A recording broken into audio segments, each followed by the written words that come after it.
मत्स्योदरी देवी नवरात्र उत्सवाची जय्यत तयारी, डिजिटल रोषणाई ठरणार आकर्षण। गोविंद खरात, अंबड शहर प्रतिनिधी। अंबड तालुक्यातील श्री मत्स्योदरी देवी नवरात्र उत्सवाची जय्यत तयारी पूर्ण झाली आहे। मंदिर व परिसराची स्वच्छता, रंगरंगोटी आणि विद्युत रोषणाईचे काम अंतिम टप्प्यात पोहोचले आहे। यंदा भाविकांसाठी विशेष आकर्षण म्हणजे अत्याधुनिक डिजिटल रोषणाई। सेवानिवृत्त माजी सैनिक राजेंद्र गोलवाल यांच्या राजपूत इलेक्ट्रॉनिक्स तर्फे ही रोषणाई करण्यात आली असून ती वायफायद्वारे थेट छत्रपती संभाजीनगर येथून नियंत्रित करता येते। मंदिराच्या लिफ्टवर हत्ती, घोडे, मासे आणि देवतांची डिजिटल चित्रे दाखवली जात आहेत।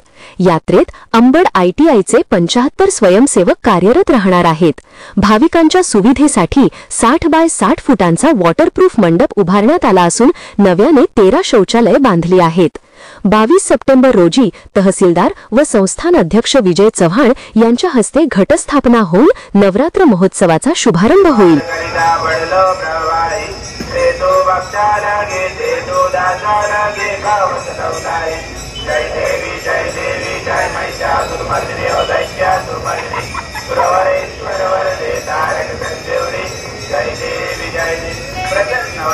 प्रसन्न होती निजदासा होती निजभक्ता क्लेशापासून सोडी दुःखापासून सोडी भवपाशा अंबे सुवासून सोलपुर विलासा हरे दर्शन झाला पटपंकजलेशा।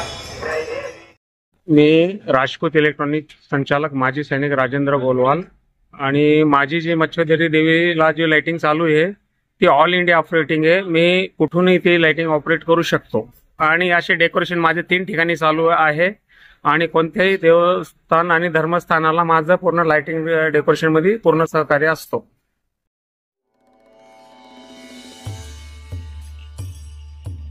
22 सप्टेंबर 2025 पासून अंबड येथील अहिल्यादेवी होळकर यांनी या ठिकाणी उद्धार केलेल्या मत्स्योदरी देवस्थानची यात्रा सुरू होणार आहे। घटस्थापना 22 तारखेला आहे।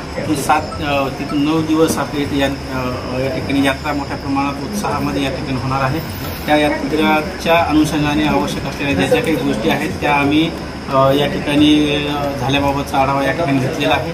त्या ठिकाणी सर्वात महत्त्वाचा विषय म्हणजे सुरक्षेच्या अनुषंगानं या तालुक्याचे कर्तव्य अधीक्षक PI घोडके साहेब यांनी या ठिकाणी त्यांचा आढावा घेतलेला आहे। काही ज्या सूचना त्यांनी कराव्याच्या होत्या त्यांनी सुद्धा केलेल्या आहे। त्यांच्या मदतीला ITIचे जवळपास 75 स्वयंसेवक राहणार आहेत।